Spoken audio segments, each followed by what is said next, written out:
Hello and welcome. This is a part of the 80 chain or an 80 set, just like on the OSCP exam. We're going to show how to use Ligolo. A lot of you have been requesting how to use Ligolo, so I'm essentially going to show you in this video. Really hope that you enjoy. If you want to check out the chains yourself, you can check out chain 1 down below completely for free, so you can play around with an active directory set just like on the OSCP exam. I really hope you find this video valuable. Please enjoy. Now we want to essentially create a interface. So let me just take a look at my interfaces real quick. We want to make a Ligolo interface, and we don't have that. You can do that very easily from here. So you can actually type as well help, and then a command, and it makes it very simple, right? So in case you didn't know that. So in this scenario, we just want to create the interface, and then we want to call it Ligolo. Like so, -- name, and then the Ligolo name. Now I can list the interfaces, and we can see that we have the Ligolo we just made, okay? Let's type help once again.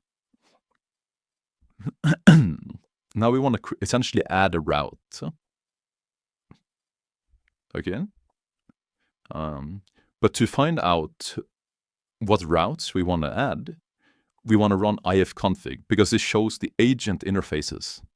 We can once again do this from here as well, running ipconfig and doing what I showed in the previous chain as well, right, with PowerShell.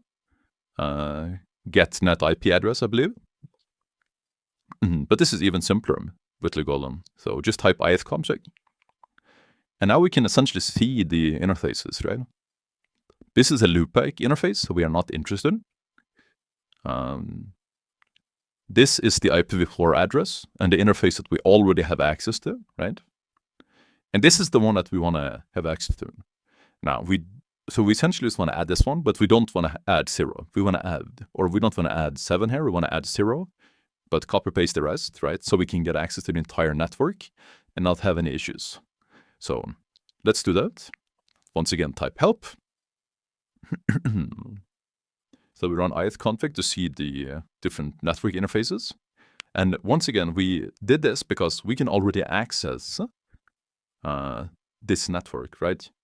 If I split this and I run IP route, I already have access to this 10.0.0.0/24 network, but I do not have access to the 10.0.2.0.2/24 network.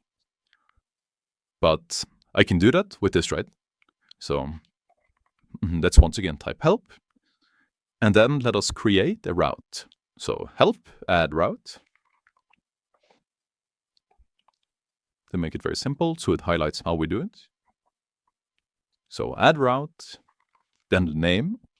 So the interface name, the one we just created, right?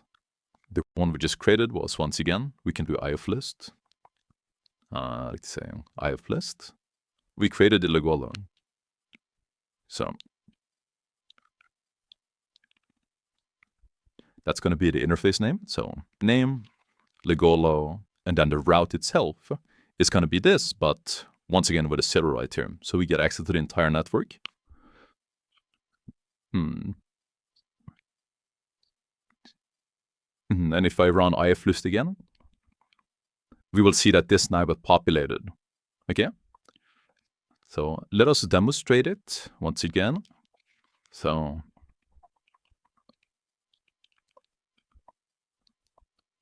this is our current route that we have by default. And if I try to scan it with SMB, I can only see that, right? But now that I've essentially created a route, I can simply now just run start, because we have connected our agent. Wait, no, I accidentally hit Control-C earlier, but let's see. So we just have to essentially run this again. Now it's going to connect. There we go. And now we run session to connect it. This was just me who accidentally hit Control-C earlier, not in the shadow. So we connected it. We have the network interfaces. We have added the route right here. So now we can literally just run start. So, but before I do, I just want to highlight it. I try to do this. I cannot see anything, right? No host. I run start. We are starting the tunnel right now through client 1. to be able to reach the rest of the network through that network interface. I run it again. Boom. We can now see everything. And also, notice that we are not prepending with proxy chains, because Ligolo is not essentially using a SOX proxy. It is using a different technique, and it's a bit faster. So if you prefer running Ligolo like this, then that's perfect. That's perfectly fine. But yeah, this is literally all that you need.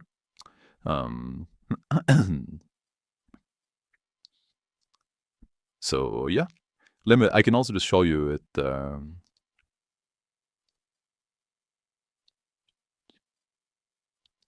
I can also just show you it real quick again, just in case it was confusing. So you grab the agents, right? You grab the agent in a proxy from here. And then you run proxy, self-cert on Kali. This port will open, right? And then we can connect already back to our connect or Kali IP, and then the port 11,601. And then we want to ignore cert as well. We do that. We now will get an agent. There we go. And then we run session. Then we specify session 1.